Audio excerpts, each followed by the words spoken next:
All right. What's up, everybody? Welcome to Beyond the Ballot, where you get the most detailed and also objective analysis of the electoral maps and the way states are voting and the trends in each state and race and where things are moving. And today we're going to be looking at Alaska. The state we'll be looking at is Alaska. So in this past presidential election, Alaska went easily to Trump over 13 points, and that's not really surprising to anybody. The margin may be a little bit safer. I mean, everybody kind of expected that it would go red. Did they expect it to go red by a safe margin, just 12% or more? I don't know. But obviously, Trump held on to Alaska very easily and pretty handily. I think what's interesting about Alaska, though, is we have seen a willingness on behalf of the Alaskan residents and voters to choose more moderate Republicans. You know, even though Donald Trump actually, if you look at his positions, he is actually quite moderate on a lot of things, especially the social issues. You know, the media and obviously the Democrats try to paint him as a radical, but he's more. He really is not that extreme in terms of policy. He's pretty mainstream conservative agenda, bordering on moderate on some things. You know, abortion being an example. He sent that to the states, right? Doesn't want to, at least from what he said, he doesn't want to impose a federal abortion ban. And so if we're to take him at his word with that, then he's leaving it up to the states, which is a relatively moderate position for Republicans to take. For a Republican to take, because we know that Republicans have been disproportionately in favor of banning abortion, especially Republican men. And obviously he was sort of the catalyst for why Roe v. Wade got overturned. But again, that didn't ban abortion per se. It sent it to the states, and some states have banned abortion, but then it's at the state level, and certainly voters, if they disagree with an abortion ban in their state, they can vote against it at the state legislature or in state elections like governor and such. So it's a relatively moderate position for a Republican, and we've seen that on other things as well for Trump. But back to Alaska, the state we're talking about, they have been supportive of some moderate Republicans in the past, most prominently Senator Lisa Murkowski, one of the most moderate, almost bordering on independent, but still self-identifies as a Republican and votes most of the time with conservatives. She's obviously broken from a lot of conservative support for Trump and certain things Trump has done. So she notably opposed Brett Kavanaugh as a nominee to the Supreme Court. She also voted to convict Donald Trump in his second impeachment, and got censured by the Alaskan Republican Party for doing so. And so she is a very squishy Republican, almost has become to a degree like the Joe Manchin of Republicans. Like, she's going to be the spoil vote on some things, especially if it's a tight lead in the Senate. This past election, Republicans took the Senate with a pretty significant lead. but you still have people like Lisa Murkowski and also people like Susan Collins in Maine who are trying to walk a fine line of moderate conservatism. And Murkowski in particular has veered sort of into the independent, if not moderate leftist category on some things. So you have her winning elections in Alaska, which indicate that a lot of Republican voters in Alaska may not be on board with sort of the MAGA wing of the Republican Party. And obviously, the discerning voter would be able to see that Donald Trump isn't the right wing extremist that the liberal media would paint him as, at least in terms of policy platform. If you want to say he talks in a hyperbolic way or an exaggerated populist way that indicates some extreme right wing tendencies or mindsets, that's a different argument than what his actual platform and policy pursuits are. And so I think there's a lot of, but to that point, there's quite a few voters out there who aren't discerning and will just buy into that narrative. And so in a place like Alaska that is willing to support a moderate Republican, a very centrist right candidate like Lisa Murkowski, you might see a lack of enthusiasm for somebody like Trump if those voters are buying into the media narrative about him. But Alaska has been seen as a safe red state for some time, and it has been trending left a little bit. Now, obviously, in the 2024 presidential election, Trump won it by over 13 points. Pretty sizable win. I wasn't expecting him to win by that much there necessarily. I thought it would be more around 10 points, but he was surprisingly popular, especially with low propensity voters and independents who swung his way.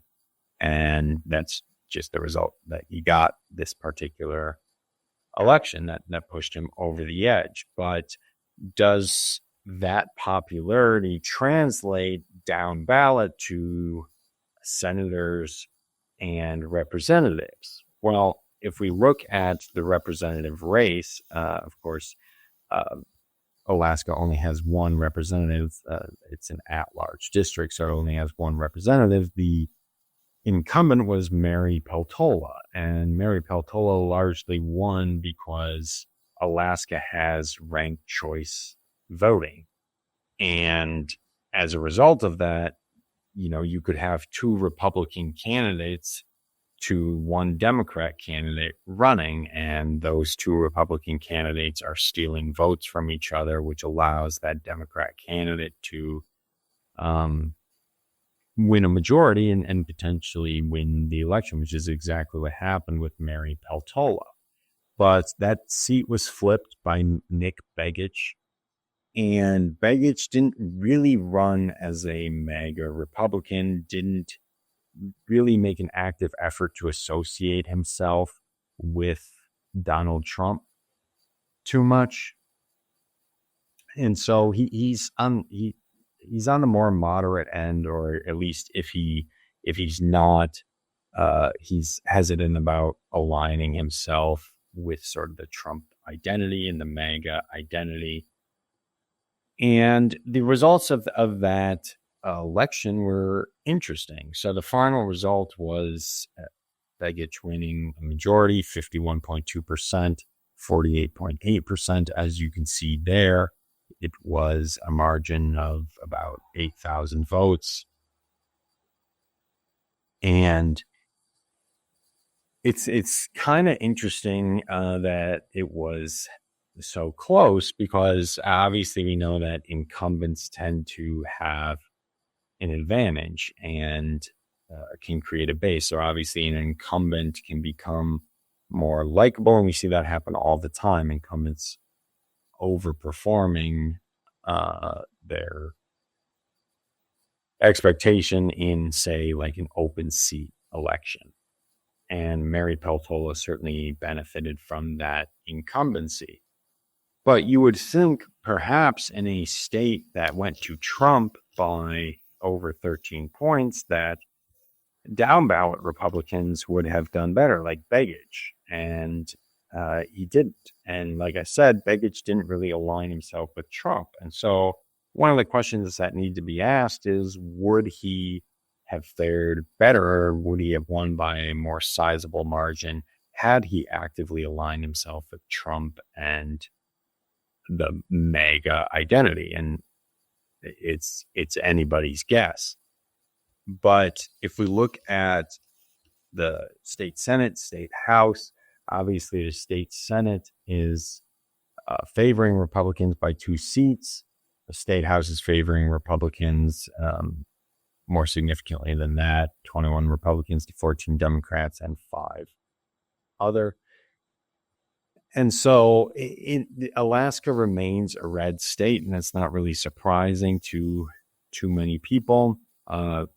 Republican governor now, Republican state Senate, Republican state House. It's a trifecta legislature for Republicans. So it is a red state. But, when we do these analysis of individual states, we're not necessarily always talking about potential flips of the states or flips of seats. We're talking about trends. And I still think that Alaska is trending left. And I think if Democrats put up a better candidate than Kamala Harris, because Kamala Harris turned out to be an extremely weak candidate. And if Republicans put up a relatively popular candidate and Democrats put up a relatively weak candidate, you might see a similar kind of margin of that still safe red margin of 12, 13 points.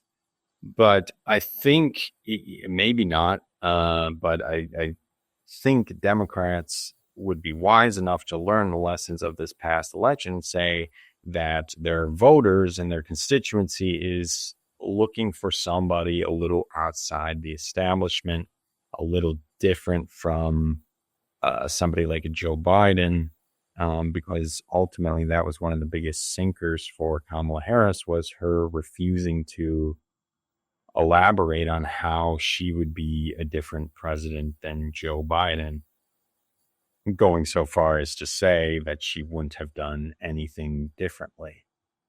And I think the Democrat voters, and there's large bases of Democrats throughout the country that didn't like that are tired of the establishment and were willing to either not turn out, perhaps vote third party, or maybe even for the more populist Democrats, vote for Trump. Because what we've seen is like what Alexandria Ocasio-Cortez did was she saw that a lot of her voters were voting for her, but also voting for Trump, and she couldn't understand why that is. And basically, in a nutshell, the simple answer is that they both are perceived as outsiders to the system.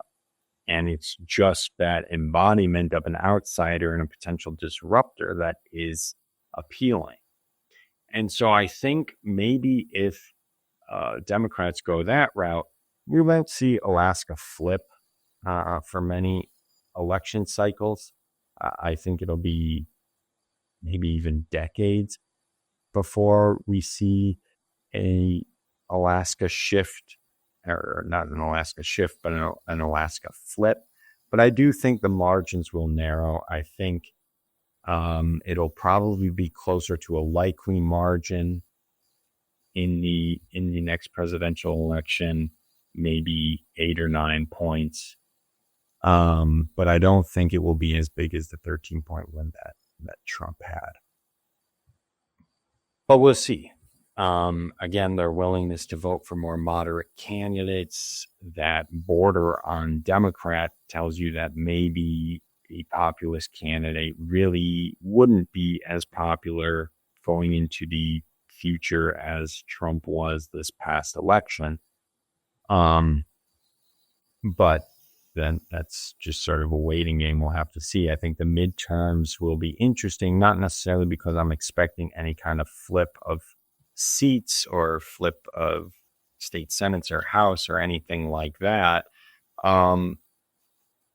But just because to see the margin in those elections does, for example, Begich improve significantly on the margins that he won by here, and he's viewed as particularly popular, and he starts winning his re-elections by 12 points? Or is it going to be narrower margins? And again, the ranked choice voting is a factor in that, and a very variable in that certainly needs to be taken into consideration. But the popularity of Begich, you can sort of gauge the popularity of a Republican House candidate in Alaska by another Republican choosing to contest them, because another Republican wouldn't choose to contest an incumbent Republican if they were popular.